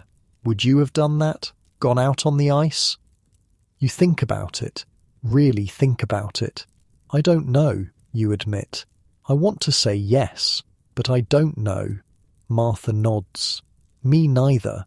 That night, the wind howls harder than usual. Snow starts falling again, not heavy, but steady. You lie on your mattress and think about that boy on the ice, about Heinrich walking toward him knowing the ice might break, about what it means to be brave. You used to think brave meant not being scared. Now you know better. Brave means being scared and doing it anyway. Heinrich was scared. You saw it on his face, but he went anyway. That's bravery. You pull your blanket tighter. The patched breeches scratch your leg. The cabin creaks in the wind. But everyone's here. Everyone's alive. May and Betty are in their shelter. Your father is breathing steady. Your mother is banking the fire. This is another day survived, another small victory. You close your eyes and try to sleep. Try not to think about cracking ice and black water. Try not to think about how easily everything can go wrong. Just sleep, like you're doing right now, in your safe bed, where the only water is in a glass on your nightstand, where bravery means trying something new. Not risking your life to save a stranger. Where winter is something you watch through a window, not something that tries to kill you every single day. Just sleep, safe, warm, alive. February arrives with warmer winds. Not warm, just warmer, like the air has decided it's tired of trying to kill you and settles for just making you uncomfortable instead. The snow starts to melt, not all at once, just slow, steady, drip by drip from the roof of the cabin. Your father is up and moving now. Still weak, but functional. He can split wood for short periods before needing to rest, can check on May and Betty without help. Small improvements, but they add up. "I think we might make it," he says one morning, not to anyone in particular, just saying it out loud. Your mother touches wood for luck, doesn't say anything, doesn't want to jinx it, but you can see it in her face. Hope, actual hope. The Mullers come by on a Sunday afternoon. All of them. Heinrich, Greta, and all 6 kids. They bring food, real food. Not a lot, but more than you've seen in one place in months. Bread, cheese, some kind of sausage, a small jar of honey. "We share," Greta says when your mother tries to refuse, "is how we survive, together." The 2 families sit around your fire, 8 adults and kids crammed into your one-room cabin. It should feel crowded. Instead, it feels full, alive. The Muller kids teach Samuel and Martha a German singing game. It involves clapping hands and trying not to laugh. Samuel is terrible at it, but having the time of his life. Heinrich and your father talk about spring planting, what crops to try, where to clear more land. We help each other, Heinrich says. You help me plant, I help you plant. Work goes faster. Your father nods. Deal. They shake hands like it's a business contract. Maybe it is. A contract to survive together. You sit and listen to the adults talk. They're planning, looking forward. That's new. For months, everyone's been focused on just getting through the next day, the next hour. Now they're talking about March, April, May.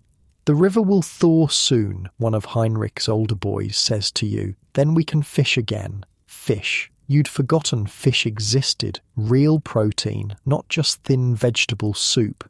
You know how to fish? You ask. Father taught me last summer. I'll teach you when the ice breaks. Yeah? Yeah. Is boring to fish alone. The Mullers stay for maybe 2 hours. When they leave, the cabin feels empty, but good empty, like something warm had been there and left a glow behind. That night, your mother uses some of the Muller's flour to make actual bread, real bread, with yeast and everything. The smell fills the cabin. Samuel keeps asking when it'll be ready. Your mother keeps swatting his hand away from the oven. Soon, she says. Patience. When the bread finally comes out, it's golden, steaming. The crust crackles when your mother cuts into it. She gives everyone a thick slice, warm bread, with a tiny bit of the honey spread on top. You eat it slow. Let each bite melt in your mouth. The sweetness of the honey, the softness of the bread. This is the best thing you've eaten in 4 months, maybe in your whole life. Good? Your mother asks. Samuel just nods. His mouth is too full to talk. Your father is crying, actually crying, tears running down his face as he eats. Sorry, he says, it's good bread, but it's not about the bread, you know that. It's about surviving long enough to eat it, about making it far enough to taste honey again. It's about hope. The next week brings more melting. The icicles hanging from your roof get longer during the day. Drip, drip, drip. Then freeze again at night. But each day, a little less freezes back. Progress. Your father announces you're going to church, the first time in 2 months. Is it safe? Your mother asks. Safe enough. The roads are bad but passable, and we need to see people, need to pray. So Sunday comes and you all get ready. Clean clothes, cleaner clothes. Your mother does her best to make everyone presentable. The walk to church takes an hour. The church is about 2 miles south, a simple wooden building with a small steeple.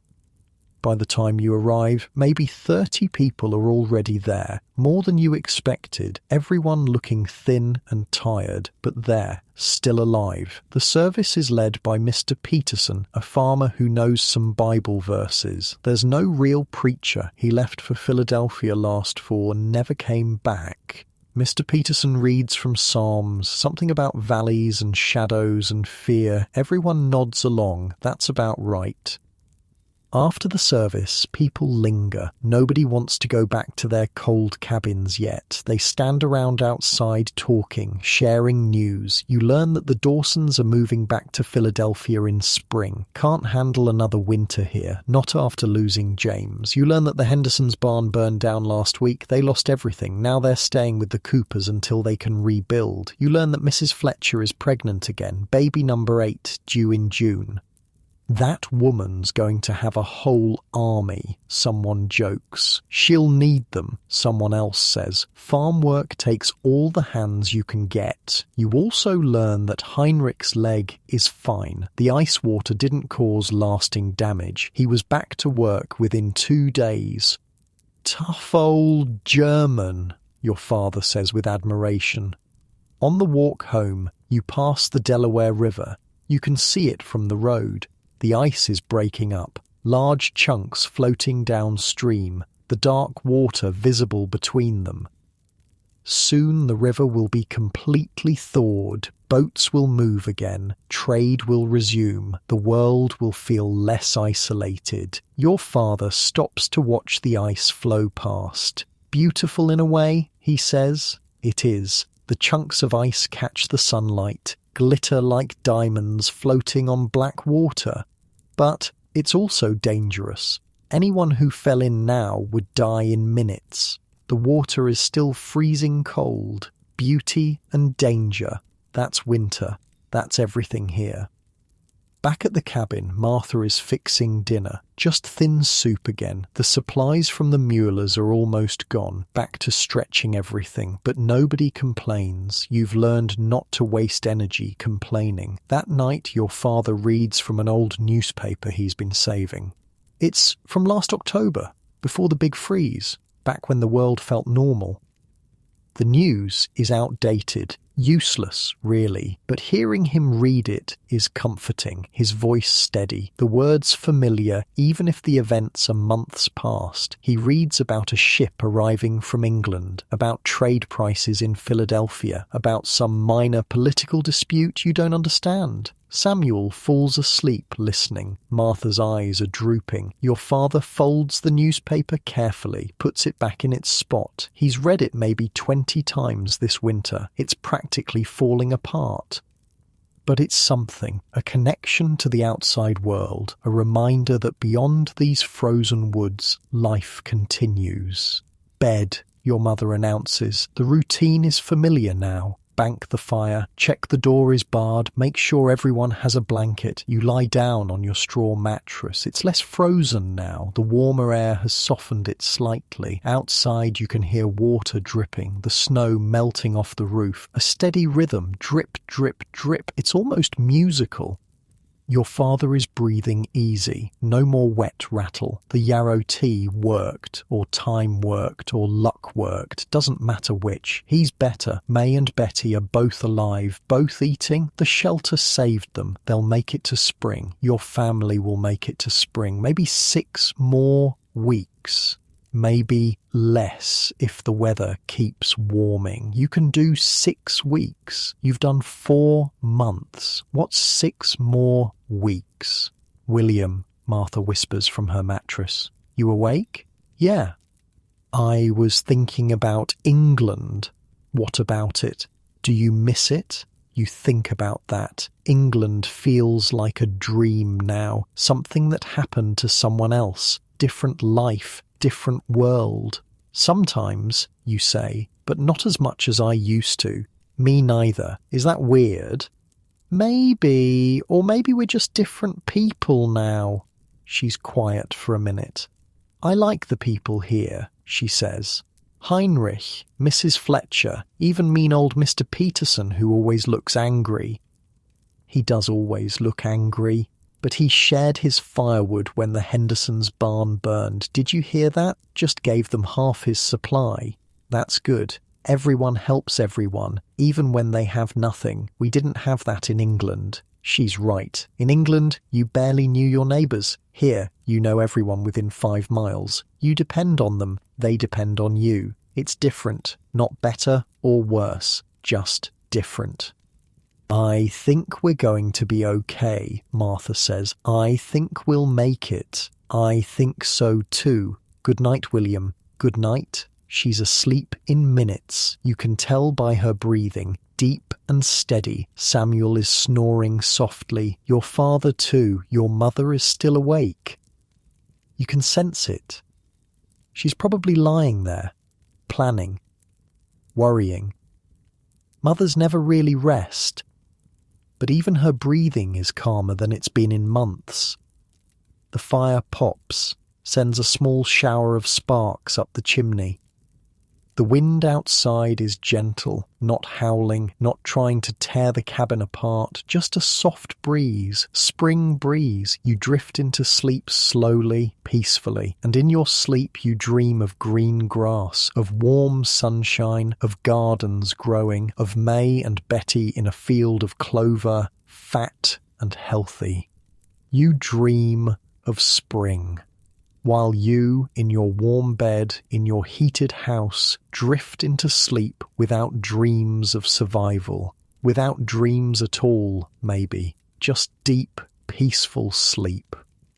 The kind William is finally starting to feel. After months of shallow, anxious rest, he's sleeping like a child again, safe, protected, knowing tomorrow will come and he'll face it. One more day, one more small victory, until the small victories add up to something bigger.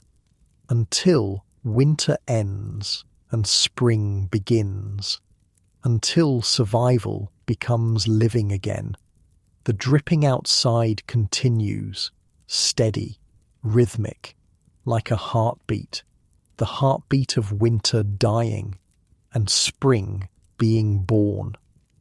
The first robin arrives on March 12th. Samuel spots it, just a small brown bird with a red chest hopping around in the melting snow near the cabin. "Look," he shouts, "a robin!" Everyone comes to the door to see, even your father, who's strong enough now to walk without help.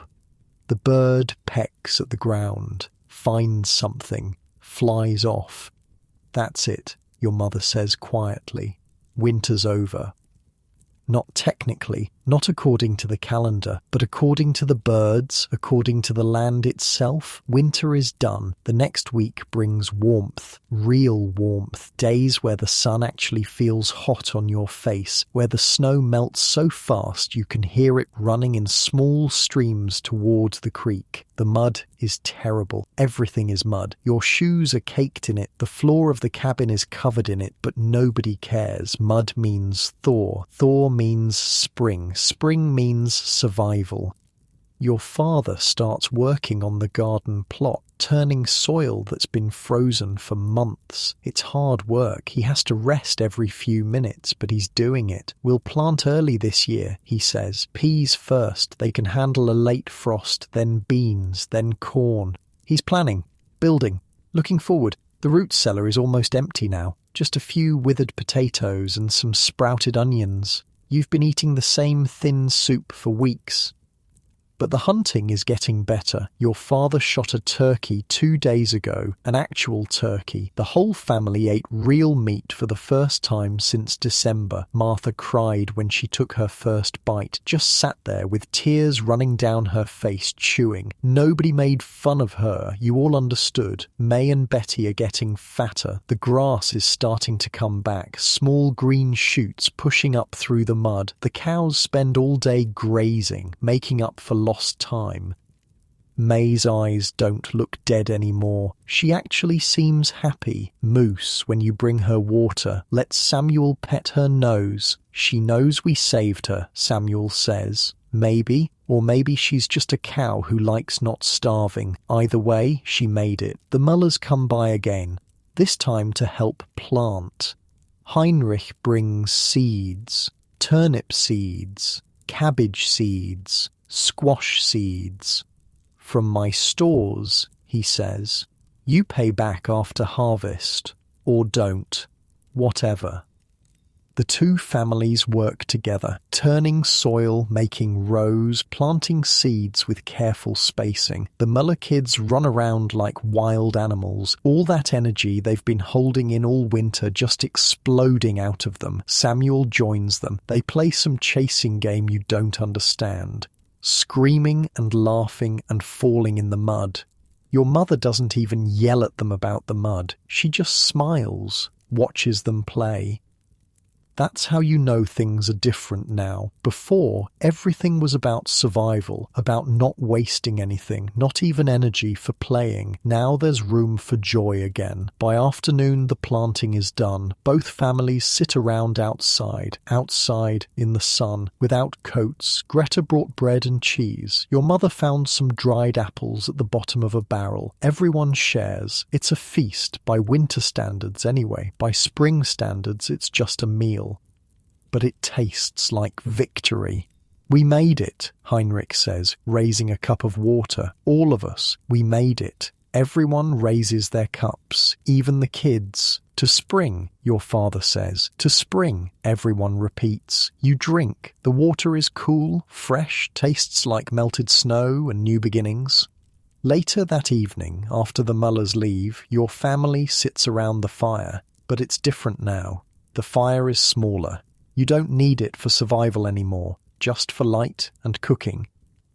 The gaps in the walls don't matter as much. The wind coming through is warm now, soft. Your father is looking stronger every day, colour returning to his face, weight coming back onto his bones. I was thinking, he says, this summer we'll fix the cabin, fill those gaps properly. Maybe build an actual window frame with shutters. Real shutters, Samuel asks. Real shutters. Can we get glass? Maybe. We'll see. That's parent code for probably not. But Samuel looks excited anyway. Martha is sewing by the firelight. She's making a new dress from scraps. It's not pretty, but it's hers. Something new after months of just repairing old things. I'm going to learn to read better, she announces. There's a teacher coming to the settlement in May. Mr. Peterson said so. That's good, your mother says. Learning is good. You think about what you want to do, what you want to learn, how to build better shelters maybe, how to help neighbours, how to survive but also live. You're 13 years old. You've survived your first colonial winter. You've watched people die, watched people save each other, watched your father nearly die and then come back. You're not the same person who woke up shivering on January 21st. You're harder now, but also softer. You understand what matters. Family, neighbours, kindness, bread shared when you have nothing, wood given freely, risks taken to save strangers. Those are the things that get you through winter. Not just physical winter, any hard time. That night you all go to bed earlier than usual. The sun sets later now. The days are longer. But everyone's tired from planting. Good tired. You lie on your straw mattress. It's still the same lumpy, uncomfortable thing it's always been, but you barely notice anymore. Outside you can hear frogs. Actually hear frogs. They're back, singing in the thawed creek. Birds too, calling to each other in the darkening trees.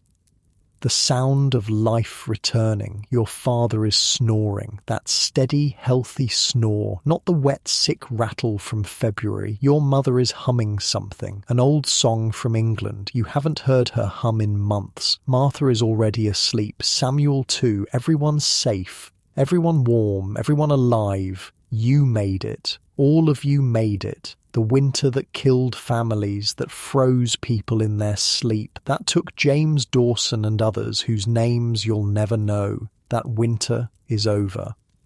And you're still here. You close your eyes and think about tomorrow, about working in the garden, about teaching Samuel to fish when the creek gets warmer, about helping your father build those shutters, about living instead of just surviving. The breeze coming through the gaps in the wall is gentle, smells like wet earth and new grass, spring smell, life smell.